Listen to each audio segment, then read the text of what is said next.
Ni itangazo ry'ucigwa ku banyarwanda bose, itangazo maze gushyirwa ahagaragara na guverinoma y'u Rwanda.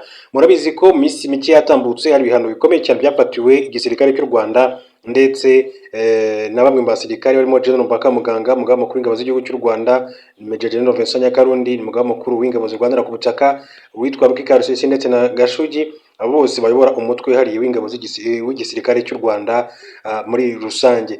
Umuryango umwe bw'Uburayi nabo hari ibihano bivugwa ko uteganya gufatira igisirikare cy'u Rwanda. Iri ni itangazo rikomeye kandi n'abanyarwanda bose, ariko mbere gato yuko ngyinjiraho tukarisesengura cyangwa tukarebera hamwe muri rusange ibikomeje kugenda bivugwa, reka mbanze mbahe inshamake y'amakuru y'ingenzi agezweho muri aka kanya.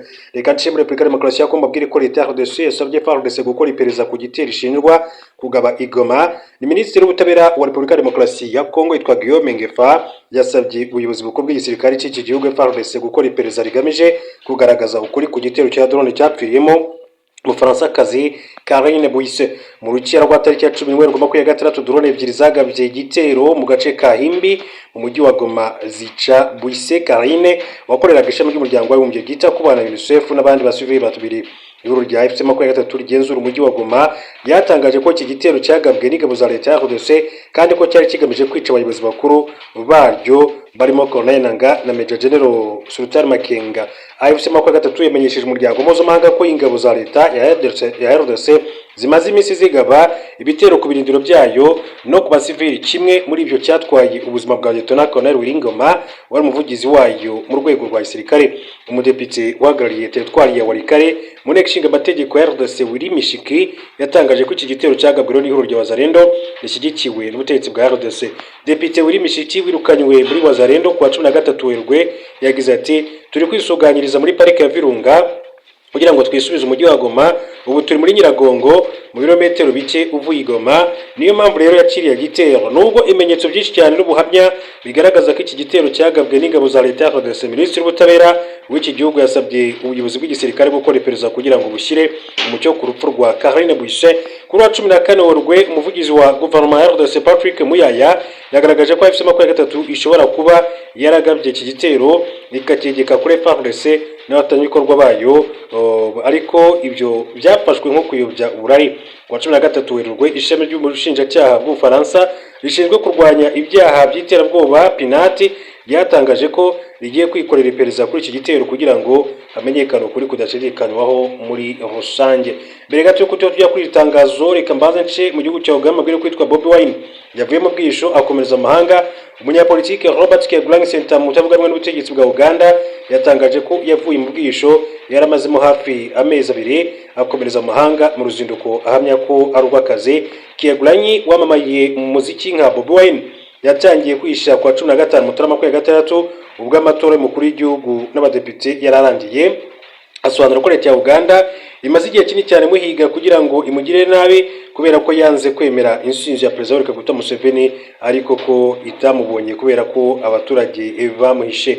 Ati bateye ingo za bagenzi banje n'abayobozi bashiraho bariyeri naho gusakira imodoka bafunga baranirukana abapolisi. Ati nahawe mu bihe byo kwiyamamaza batera urugo rwacu bakomeza kandi kurucunga. Ati ntibambonye kubera ko abaturage ba Uganda barancumbitse kandi barandinda. Bwana Bobi Wine yatangaje ko yavuye muri Uganda by'akanya gato kugira ngo hagire ibyo akemura bijyanye n'akazi, aho ateganya kuganira n'inshuti n'abafatanyabikorwa hirya no hino ku isi mbere yo gusubira mu gihugu cyabo cya Uganda. Ati uyu munsi rero ndamenyesha ko ngiye gusohoka igihugu ati by'igihe gito kugira ngo ngire iby'ingenzi nkemura bijyanye n'akazi. Mu byumweru bike biri imbere nzaganira n'inshuti zacu n'abafatanyabikorwa hirya no hino ku isi mbere yo kugaruka muri Uganda kugira ngo mpirimbanire ubwisanzure na demokarasi. Komisiyo y'amatora muri Uganda yemeje ko Bobi Wine yagize amajwi 28.72% akurikira Museveni watsinze ku majwi 71.65% ishyaka NUP ry'umunyapolitike utavuganwa n'ubutegetsi ryanze ibyavuye mu matora muri iki gihugu cya Uganda. Mbere gato uko tujya kuri yatangaza nk'uko nabivuze, reka mabwire ko Amerika yarashe ikirwa gifatwa nk'umutima w'ubukungu bwa Iran.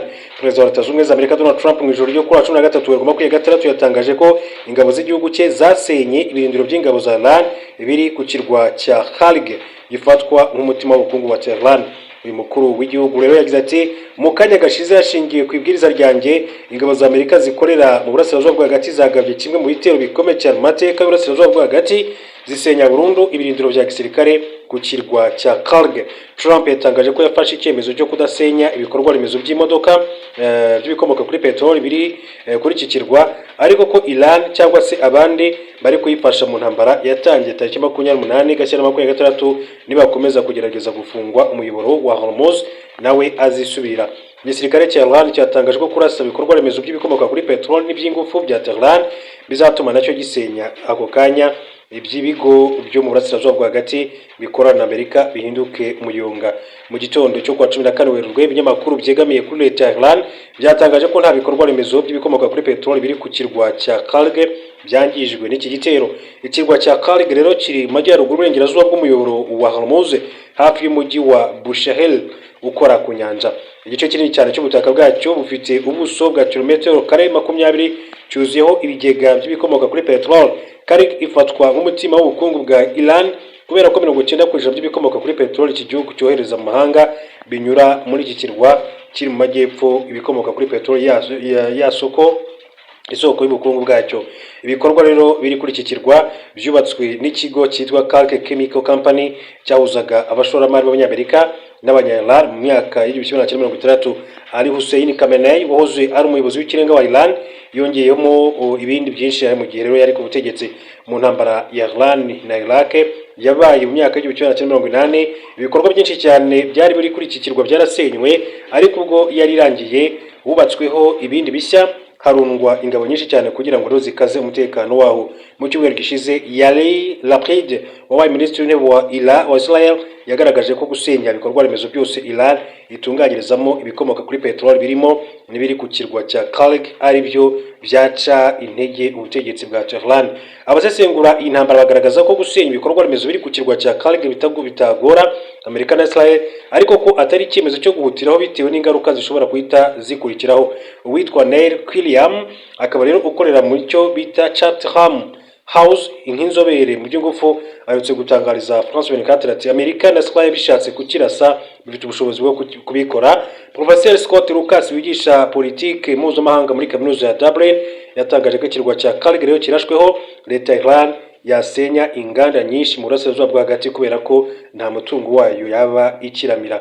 Hanyuma rero ati urashe Karg leta ya Iran yavuga iti murabona ubu ntacyo tugifite cyo guhomba kuko ibyo twari dufite byose byashize. Ibyo bivuze ko yafunga umuyoboro wose, bivuze ko basenya inganda zo mu burasirazuba bwa hagati.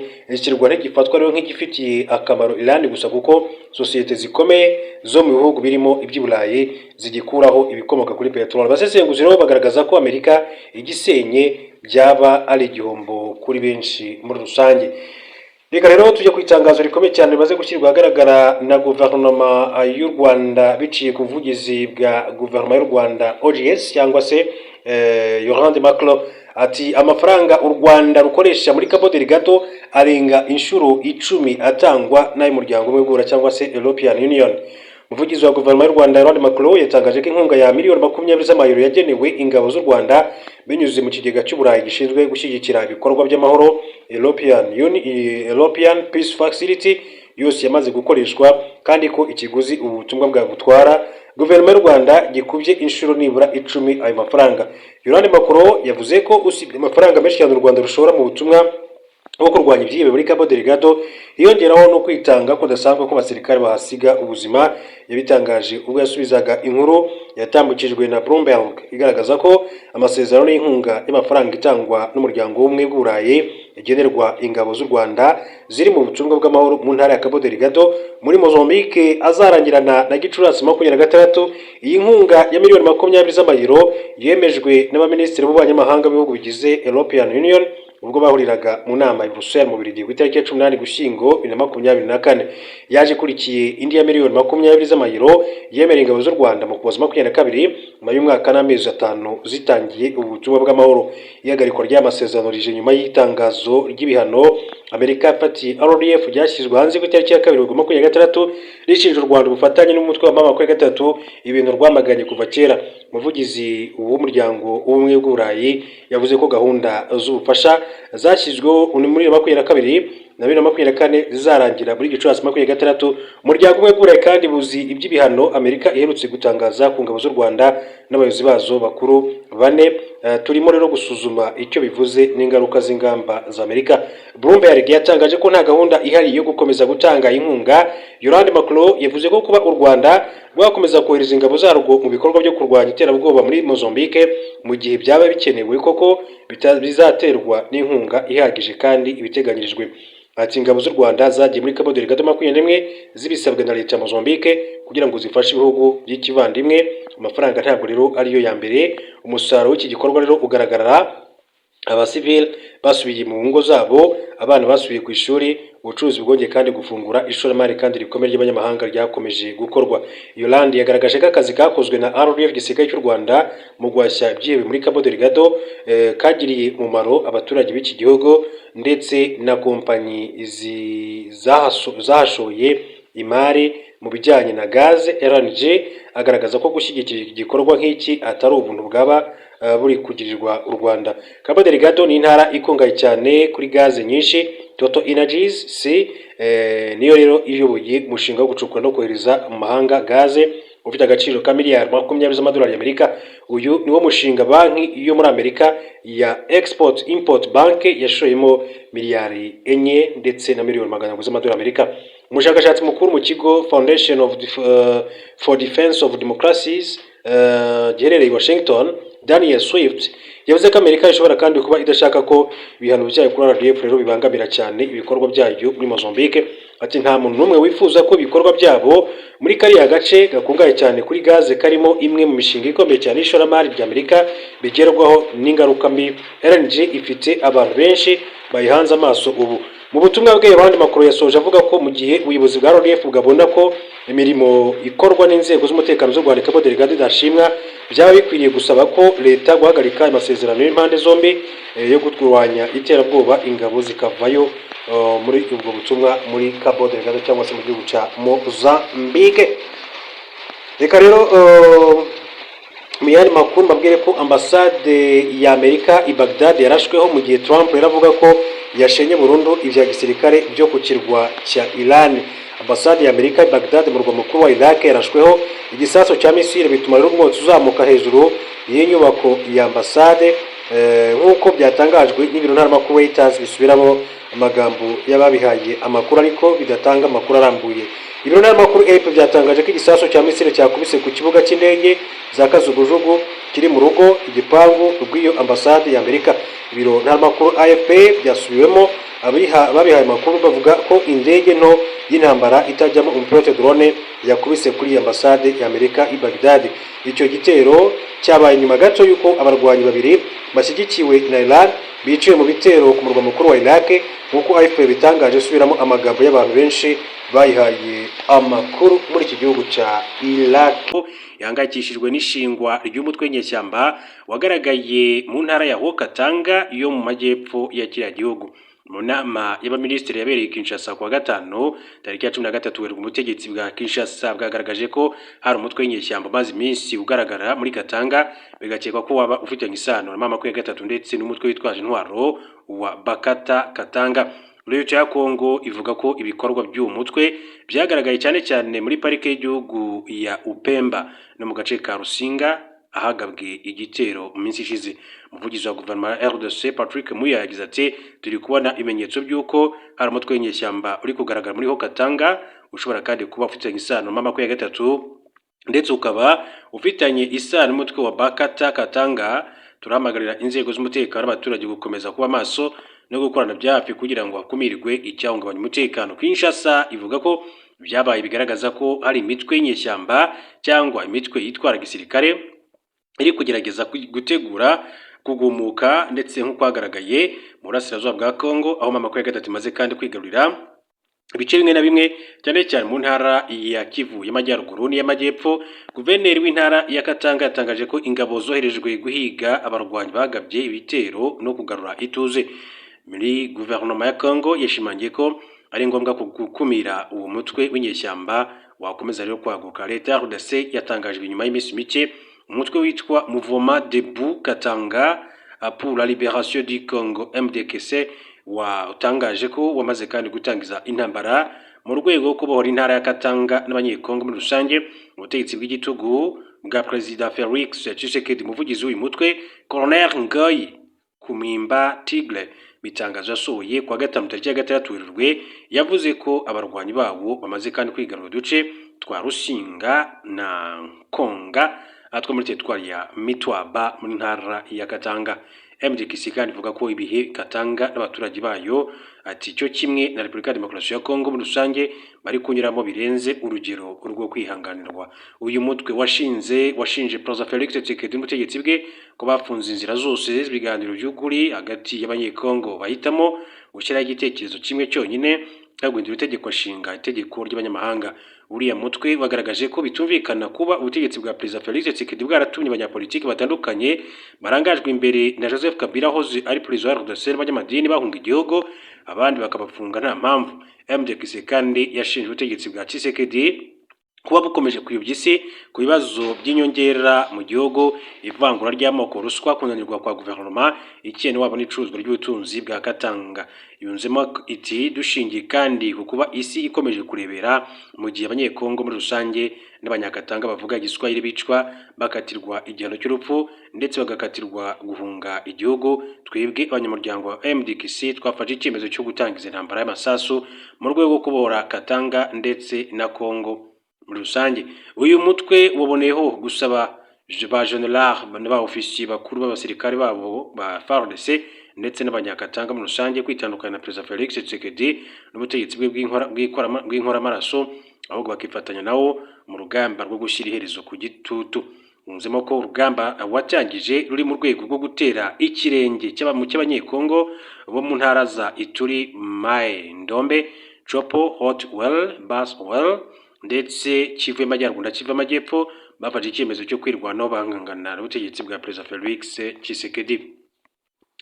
Tukiri kandi muri iki gihugu cya Repubulika ya Demokarasi ya Kongo, amakuru haturuka aravuga ko uwitwa General Masunzu yahawe imirimo mishya.